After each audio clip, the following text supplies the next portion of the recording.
पीयूष बंसल के हिसाब से सिंगापुर में अब हर तीसरा इंसान लेंसकार्ट पहनता है।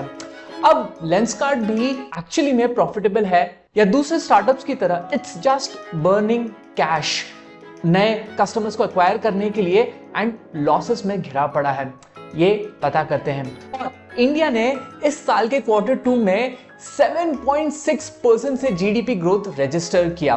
Now this is of course big news right, but बड़े इकोनॉमिस्ट और एजेंसीज के एक्सपेक्टेशंस को तो बीट किया ही है and is a further validation कि Indian economy is actually a true rising star. But as informed citizens and corporates आपको इस हेडलाइन फिगर्स के पीछे की कहानी का कुछ तो पता होना चाहिए, सो दैट आप या जिससे आप ये शेयर करेंगे he would say this is something interesting. चलिए स्टार्ट करता हूं मेरा weekly business news wrap up so that you stay informed and you stay ahead. Start करने से पहले एक क्वेश्चन मैं आपको पूछता हूं, इंडिया में सबसे बड़ा एफएमसीजी कंपनी कौन सा है as per sales this year in the food space? सोचते रहिए, वीडियो के बीच में बताऊंगा मैं कि ये कंपनी कौन सी है। स्टार्ट करते हैं। पिछले साल जब आरबीआई गवर्नर शक्तिकांत दास ने यह प्रेडिक्ट किया कि इंडिया 2023-24 में 6.5% से ग्रो करेगा, इट हैड रेज्ड आईब्रोज क्योंकि सबको तो यही लगा था कि ये कुछ ज्यादा ही हो गया। बट जब Q2 का फिगर आया 7.6% GDP growth, it sent shock waves. In fact कई एजेंसीज को तो अपने एस्टिमेट्स अपवर्ड रिवाइज भी करना पड़ गया। Now see 7.6% is outstanding, but इस नंबर के पीछे कुछ ऐसी चीजें हैं जो आपको पता होनी चाहिए। Now there was one sector जिसने हेल्प किया इस नंबर तक पहुंचने के लिए, और वो है मैन्युफैक्चरिंग सेक्टर। चलिए एक ऑब्जर्वेशन मैं आपको बताता हूं अबाउट दिस नंबर, बट इस टेबल को देखिए। इंडिया का मैन्युफैक्चरिंग सेक्टर 14% से बढ़ा इन Q2। 14% is pretty impressive, but 14% से बढ़ा तो सही, बट किससे? बेस क्या था? अब इस टेबल को ध्यान से देखिए। इस टेबल से काफी इंटरेस्टिंग चीज सामने आता है। ये जो 13.9% ग्रोथ हुआ, this is a year on year change. इसका मतलब ये कंपैरिजन सेम क्वार्टर पिछले साल से है।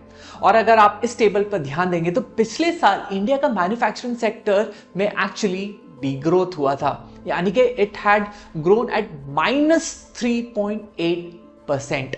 इसका मतलब यह है कि जो भी ग्रोथ इस साल हुआ वो एक्चुअली इस रिड्यूस्ड बेस पे हुआ। So basically this was on a lower base, इसलिए ये परसेंट और भी इंप्रेसिव लगता है, मतलब ज्यादा लगता है। That doesn't take off the fact कि ये जो ग्रोथ है दैट स्टिल इंप्रेसिव, बट ये जो लोअर बेस वाला फैक्टर है ना, ये आपको पता होनी चाहिए, क्योंकि इंडस्ट्रियल प्रोडक्शन भी सितंबर में actually it fail and it fail quite a lot, and therefore you should be aware and not be sold by this large number. दूसरा ऑब्जर्वेशन, इंडिया में agriculture is extremely important, but again इस table को देखिए। पिछले 2 साल से India में agriculture का ग्रोथ हाफ होता जा रहा है। जहां पे 2019 में एग्रीकल्चर वाज ग्रोइंग अबव 5%, अभी सिर्फ 1.22% से ग्रो हुआ है, and this is quite alarming. In fact agriculture ने रजिस्टर किया the lowest growth amongst all sectors that actually measured by the NSO। ये एक दूसरे न्यूज से भी रिलेटेड है। अब क्योंकि इस साल मॉनसून्स लेसर देन नॉर्मल हुआ है, तो इसके वजह से इंडिया में शुगर केन का प्रोडक्शन अफेक्ट हुआ है, especially in the main growing states of Maharashtra and Karnataka, जिसके वजह से गवर्नमेंट को लगता है कि आगे जाके in the coming months sugar की कमी हो सकती है मार्केट में। और यू सी, शुगर केन की अगर अवेलेबिलिटी कम हो जाती है तो शुगर के प्राइसेस बढ़ जाएंगे, और अगर शुगर के प्राइसेस बढ़ जाते हैं then it is not good for voters, especially जब अगले साल इलेक्शंस आ रहे हैं, and that is something that the government does not want to happen. इसलिए गवर्नमेंट ने इंडिया के शुगर मैन्युफैक्चरिंग कंपनीज को बोला है कि भैया आप जो ये शुगर केन है, जो सिरप है, जो रिमेन्स है, उसको आप इथेनॉल बनाने के लिए डाइवर्ट नहीं कर सकते, एटलीस्ट फॉर द 2024 सीजन। आपको सिर्फ शुगर ही बनाना है। No making of ethanol using sugar cane. इससे दो चीजें हुई। पहला, भैया जितने भी इथेनॉल वाले, बायो इथेनॉल वाले कंपनी थी, उनके शेयर्स क्रैश हो गए, जिसमें से एक कंपनी मेरे पास भी था। एंड सेकेंड ये है कि इंडिया के जो अग्रेसिव इथेनॉल ब्लेंडिंग टारगेट्स है वो भी रिस्क में आ गए हैं। Pretty interesting, right? तीसरा ऑब्जर्वेशन, इस टेबल में एक और बड़ा सेक्टर है सर्विसेज। आप उसका भी ग्रोथ देख लीजिए। It has actually halved from 11% to 5.8%, which again shows कि सर्विसेज सेक्टर में भी ग्रोथ हुआ है। तो ये तीन ऐसा डेटा पॉइंट्स थे जो आपको पता होना चाहिए था, और जो आपको ये 7.6 हेडलाइन फिगर से कभी पता नहीं चलता। But I think as aware citizens ये हम सबको थोड़ा बहुत तो पता होना चाहिए। अब चलते हैं आगे। बट आगे बढ़ने से पहले अगर आपको लगता है कि ऐसे कोई बिजनेस न्यूज रैप अप कुछ वैल्यू ऐड करता है, it actually helps you to stay informed and stay ahead, तो जरूर इस वीडियो को लाइक करिए and please do subscribe to this channel. अब पता करते हैं कि लेंसकार्ट कर क्या रहा है।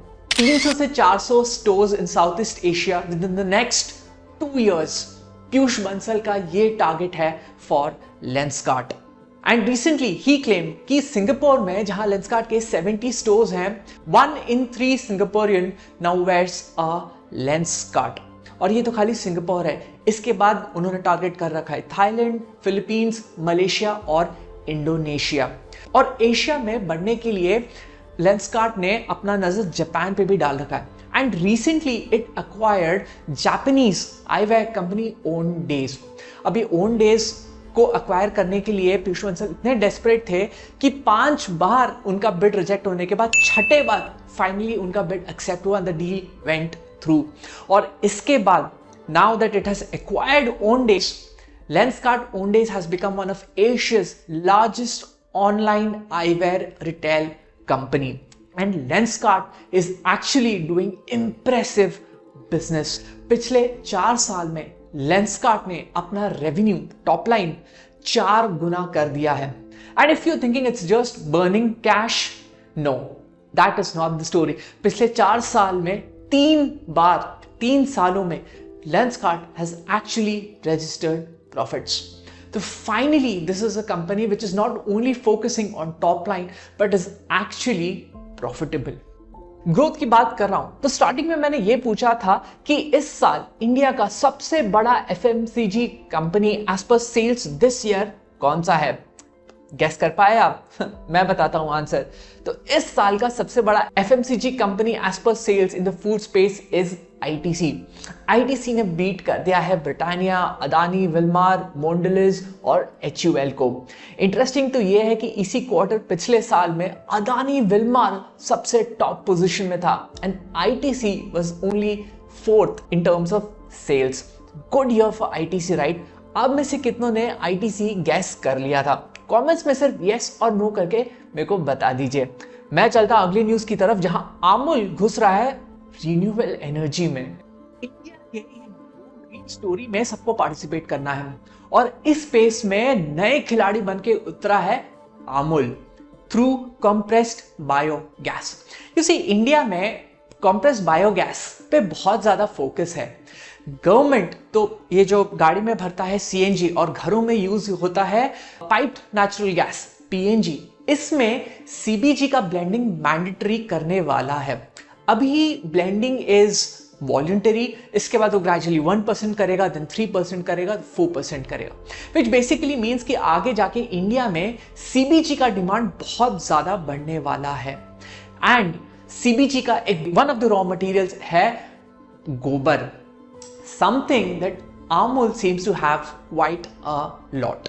एंड अमूल कोई नया खिलाड़ी नहीं है एज सच, क्योंकि Amul has already successfully executed a pilot bio CNG plant Gujarat में बानस डेयरी में, जहां पे 3 साल से सक्सेसफुली ये bio CNG plant Amul execute और ऑपरेट कर रहा है। And as per them, they have been pretty successful in this pilot project because he claims कि ऑलरेडी उस डिस्ट्रिक्ट में 1 लाख गाड़ियों को वो क्लीन फ्यूल सप्लाई कर चुके हैं। इससे दूसरा क्या फायदा होता है कि ये जो चीज बच जाता है, this become a perfect organic fertilisers जो केमिकल फर्टिलाइजर जो हाईली सब्सिडाइज होता है, जो गवर्नमेंट के लिए एक बहुत बड़ा एक्सपेंडिचर होता है, इसके लिए भी एक बहुत अच्छा रिप्लेसमेंट मिल जाता है, because these become organic fertilisers. सिर्फ गोबर से ही वहां के शेरपुरा मिल्क प्रोड्यूसर्स सोसाइटी ने पिछले 2.5 साल में 1 करोड़ से ज्यादा रुपए ऑलरेडी कमा लिया है। Amazing, right? आई मीन, ये अगर कमर्शियली और बड़े स्केल पे पहुंच जाता है तो कितना बढ़िया एक ऑल्टरनेट सोर्स ऑफ रेवेन्यू बन जाएगा फॉर द फार्मर्स। और इंडिया में सीबीजी का ये इंपॉर्टेंस देखते हुए एक और बहुत बड़ा प्लेयर इस फील्ड में उतर रहा है, और वो है हमारे मुकेश भाई। यस, सो रिलायंस अभी देश भर के शुगर मिल ओनर से बात कर रहा है। क्यों? Because Reliance is expecting thousands of tons of press mud to be supplied for its CBG plants. Press mud मतलब जो शुगर केन निचोड़ने के बाद जो बच जाता है उसको प्रेस मड बोलते हैं। And Reliance wants thousands of tons of this press mud because it's a raw material. वैसे तो रिलायंस अभी एक ही सीबीजी प्लांट शायद ऑपरेट कर रहा है यूपी में, but it is planning to scale that to almost 100 CBG plants within the next 5 years। वैसे रिन्यूएबल एनर्जी की बात कर ही रहा हूं तो एक और इंटरेस्टिंग न्यूज बता देता हूं विच माइट मोटिवेट उन लोगों को जो ईवीज में इंटरेस्ट तो लेते हैं, जैसे मैं हो गया, मेरे को बड़ा मजा आता है देख के उनके बारे में पढ़ने के लिए।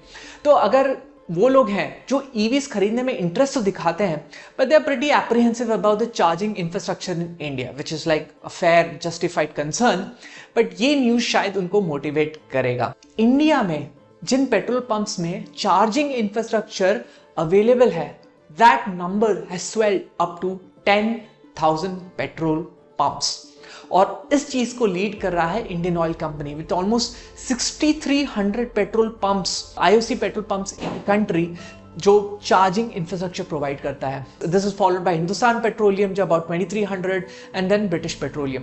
वैसे तो काफी प्राइवेट ओएमसीज भी अब चार्जिंग इंफ्रा प्रोवाइड कर रहे हैं अपने पेट्रोल पंप्स में, जैसे नायरा हो गया, शेल हो गया, रिलायंस एंड बीपी, वो भी अपने I think around 50 petrol pumps में चार्जिंग इंफ्रा ऑलरेडी प्रोवाइड कर चुके हैं। और गवर्नमेंट काफी स्ट्रेस कर रहा है इस चार्जिंग इंफ्रा पे, बिकॉज इट नोस कि बहुत क्रूशियल है to push EVs in this country. I don't know how many of you know, but government का रूल है कि नवंबर 2019 के बाद से जितने भी पेट्रोल पंप्स कमीशन हुए हैं उनको मैंडेटरली एक ऑल्टरनेटिव एनर्जी का सोर्स देना पड़ेगा या सप्लाई देना पड़ेगा। या तो वो चार्जिंग इंफ्रास्ट्रक्चर होगा, या तो सीएनजी होगा, या तो बायोगैस होगा, something they have to provide. तो ये थे कुछ इंटरेस्टिंग बिजनेस वर्ल्ड के developments of the last week. अगले हफ्ते फिर मिलूंगा with a new business wrap up. अगर अच्छा लगे तो जरूर वीडियो को लाइक करिए। See you letter.